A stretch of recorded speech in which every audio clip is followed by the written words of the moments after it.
Rappel théorique -. Une adresse IP, Internet Protocol, est un identifiant logique attribué à chaque interface réseau d'un équipement. En IPv4, elle se présente sous la forme de 4 octets séparés par des points.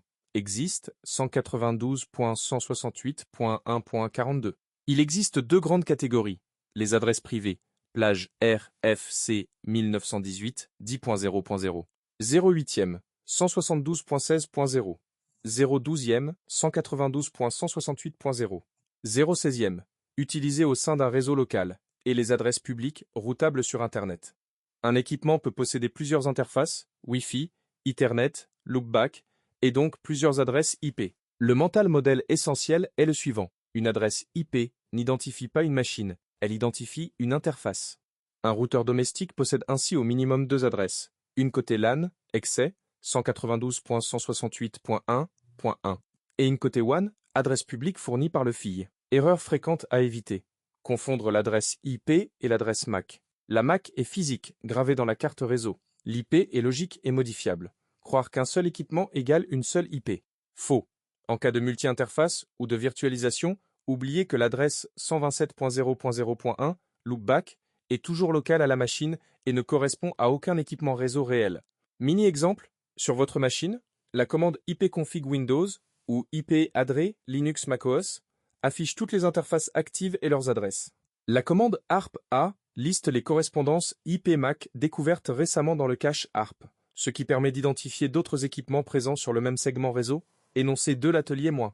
Dans les activités précédentes, vous avez observé ce qu'est un paquet IMC via ping, et vous avez cartographisé votre réseau domestique de façon visuelle. Cet atelier va plus loin. Vous allez construire un tableau de correspondance entre les adresses IP actives et les équipements physiques ou virtuels qui leur correspondent sur votre réseau local. Cette compétence est fondamentale en cybersécurité. La phase de reconnaissance d'un pentest commence toujours par l'identification des hôtes et de leurs adresses. Votre mission se déroule en 4 étapes progressives.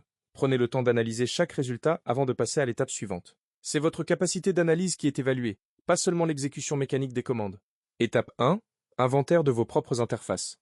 Sur votre machine principale, identifiez toutes les interfaces réseau actives et notez pour chacune le nom de l'interface, l'adresse IP4, le masque de sous-réseau et la passerelle par défaut.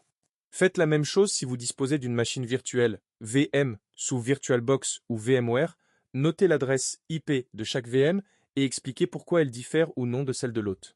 Étape 2. Découverte du réseau local. Utilisez la commande ARP-A pour lister les équipements déjà connus de votre machine. Complétez cette découverte avec un scan Nmap de votre sous-réseau.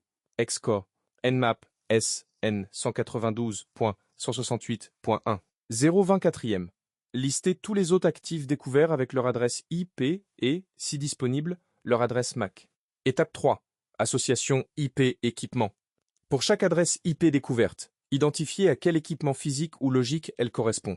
Box Internet, smartphone, imprimante, télévision connectée, VM, etc.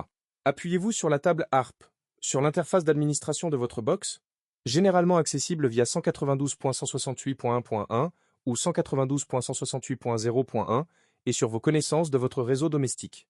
Consignez vos résultats dans un tableau structuré avec les colonnes suivantes: adresse IP, adresse MAC, type d'équipement, méthode d'identification. Étape 4. Analyse et réflexion.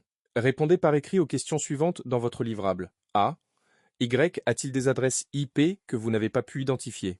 Si oui, que suggéreriez-vous comme méthode pour les identifier? B. Quelle est la différence entre l'adresse IP de votre box côté LAN et son adresse publique? Comment avez-vous trouvé cette dernière? C. En quoi cette phase d'identification est-elle critique lors d'un pentest ou d'un audit de sécurité? Conseil pour surmonter les difficultés. Si Nmap n'est pas installé, téléchargez-le sur nmap.org.